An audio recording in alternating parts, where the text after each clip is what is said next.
ကဲအင်္ဂါကျိုးပေါ်ကိုလူတယောက်ချီချဖို့ဆိုတယ်နဲ့ဘာတွေများလို့အမထင်လဲဒီမေဟိုကတော်တော်စိတ်ဝင်စားဖို့ကောင်းတယ်ဒီနေ့တော့အဖြေကို Alyssa Carson ဆိုတဲ့မိန်းကလေးတယောက်ရဲ့တကယ်ကိုမယုံနိုင်လောက်စရာခရီးကနေတဆင့်အတူတူရှာကြည့်ကြအောင်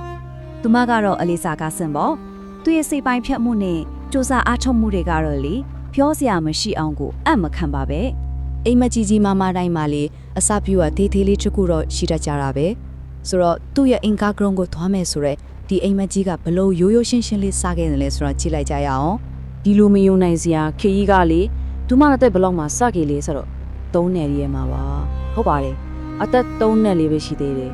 တကယ်စိတ်ဝင်စားဖို့ကောင်းတာကဘာလဲဆိုတော့ကလေးတွေကြည့်လက်ကာတွန်းဇလံပိုင်းလေးတစ်ပိုင်းတည်းကပဲသူ့ကိုကျယ်ရီစီသွားခြင်းစိတ်ဖြစ်အောင်တွန်းပို့ပေးလိုက်တယ်လို့ဖြစ်သွားခဲ့တာပါအဲဒီတော့ကလေးဘဝကအိမ်မက်လေးတစ်ခုကနေတကယ်ကိုမတိန်တင်ရလောက်တဲ့လှုပ်ဆောင်ချက်တွေဖြစ်ဘလောက်မြန်ပြောင်းလဲသွားလဲဆိုတာကိုစကြည့်ကြမယ်လीကချက်စဉ်းစားကြည့်ပါကဘာပေါ်မှာရှိတဲ့ NASA Space Camp 3ခုစလုံးကိုတက်ခဲ့တဲ့ပထမဆုံးလူပြီးတော့ NASA Visitor Center 14ခုစလုံးကိုတွားလေခဲ့တဲ့ပထမဆုံးလူဆိုတော့လေဒါတွေအားလုံးကငယ်လေးကတည်းကသူ့ရဲ့စိတ်ပိုင်းဖြတ်ထားတာကလောက်တောင်ပြင်းထန်တယ်လေဆိုတော့ကိုတက်တည်ပြနေတာပဲပေါ့ဟုတ်ပြီအိမ်မက်ရှိပြီစိတ်ပိုင်းဖြတ်မှုရှိပြီဒါဆိုရင်ဒီလို mission တစ်ခုအတွက်တကယ်တမ်းလောက်တဲ့ပြင်းထန်တဲ့ကိုယ်ကာယနဲ့ဉာဏ်ရည်ဉာဏ်တွေးပိုင်းဆိုင်ရာပြင်ဆင်မှုတွေဘက်ကိုတစ်ချက်လောက်ကြည့်လိုက်ကြအောင်သူကအသက်အရွယ်ရတော့ NASA ရဲ့တရားဝင်အကားသားရန်မှုတယောက်မဟုတ်သေးဘူးပေါ့နော်ဒါပေမဲ့သူ့ရဲ့တက်သူရွယ်သူတွေချက်အများကြီးတာလွန်တဲ့အဆင့်မှာလေ့ကျင့်နေပြီဆိုတာကတော့တကယ်ကိုမယုံနိုင်စရာပဲအာကာသခရီးအတွက်သူ့ရဲ့ခန္ဓာကိုယ်နဲ့စိတ်ကိုပြင်ဆင်ဖို့ပုဂ္ဂလိကအဖွဲတွေနဲ့အတူတော်တော်ခတ်ခဲတဲ့လေ့ကျင့်ခန်းတွေလုပ်နေရတယ်ဥပမာဒုံနဲ့လိုတင်တဲ့အခါခံစားရတဲ့အင်မတန်ကြီးမားတဲ့ VR G-force လို့ခေါ်တာပေါ့အဲ့ဒါကိုခန္ဓာရည်ရှိအောင်လေ့ကျင့်ရတယ်ပြီးတော့အာကာသတွေကလိုအလေ့ကျင့်မရှိတဲ့အခြေအနေမျိုးကိုရေအောက်မှာလေ့ကျင့်ရတာမျိုးတွေပေါ့တကယ်မလွယ်ပါဘူးပြီးတော့လေသူ့ရဲ့စူးစမ်းမှုကဒီတင်မပြီးသေးဘူးအနာဂတ် mission တွေမှာနိုင်ငံတကာနဲ့အဆင်ပြေပူးပေါင်းဆောင်ရွက်နိုင်ဖို့အတွက်ဘာသာစကား၄မျိုးဟုတ်ပါတယ်၄မျိုးအထီကိုကျွမ်းကျင်အောင်တင်ယူထားသေးတယ်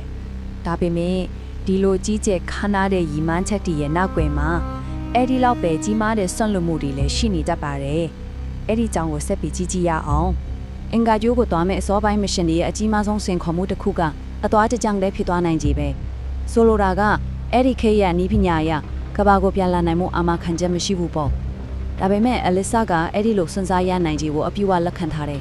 ဒါကသူ့ရဲ့စိတ်ပိုင်းဖြတ်မှုဘယ်လောက်ထိကြီးမားတယ်လဲဆိုတာကိုပြနေတာပါပဲလူတော်တော်များများရှောက်လန်းကြတဲ့တာဗန်ဘဝလမ်းကြောင်းဥပမာအိမ်ထောင်ဖြူတာမိသားစုတစ်ခုထူထောင်နိုင်မျိုးတွေပေါ့အဲ့ဒါတွေကိုစွန့်လွတ်ပြီးသူ့ရဲ့အိမ်မက်ဖြစ်တဲ့ mission အပေါ်မှာပဲတစ်ခုတည်းအာရုံစိုက်ဖို့သူရွေးချယ်ခဲ့တယ်ဒီအချက်ကသူ့ရဲ့စိတ်ပိုင်းဖြတ်မှုဘယ်လောက်တောင်နဲ့ရှိုင်းတယ်လဲဆိုတာကိုရှင်းရှင်းလင်းလင်းမြင်သာစေပါတယ်ကဲအခုသူ့ရဲ့နောက်ဆုံးပန်းနိုင်နဲ့တိပ္ပံလောကမှာလက်ရှိသူဘယ်လိုပါဝင်နေတယ်လဲဆိုတာကိုဆက်ပြီးကြည့်လိုက်ကြရအောင်သူရဲ့ကြီးမားဆုံးရည်မှန်းချက်ကတော့2033ခုနှစ်ဝန်းကျင်လောက်မှာ NASA ကစီစဉ်ထားတဲ့အင်္ဂါဂြိုးကိုပထမဆုံးလူသားဆေးလို့မဲ့ mission အဲ့ဒီ mission မှာပါဝင်ဖို့ပါပဲအနာဂတ်အတွက်လေ့ကျင့်နေရင်းနဲ့ပဲပစ္စုပန်မှာလေသူကတကယ်ကိုအကျိုးသက်ရောက်မှုတွေဖန်တီးနေနေပါပြီအခုဆိုရင်တိပ္ပံပညာဆိုင်ရာ influencer တယောက်အနေနဲ့သူ့ရဲ့ဇလန်းကိုမျှဝေပြီးလူငယ်တွေကိုတိပ္ပံပညာမှာစိတ်ဝင်စားလာအောင်လှုံ့ဆော်ပေးနေတဲ့စံပြတယောက်ဖြစ်နေပါပြီ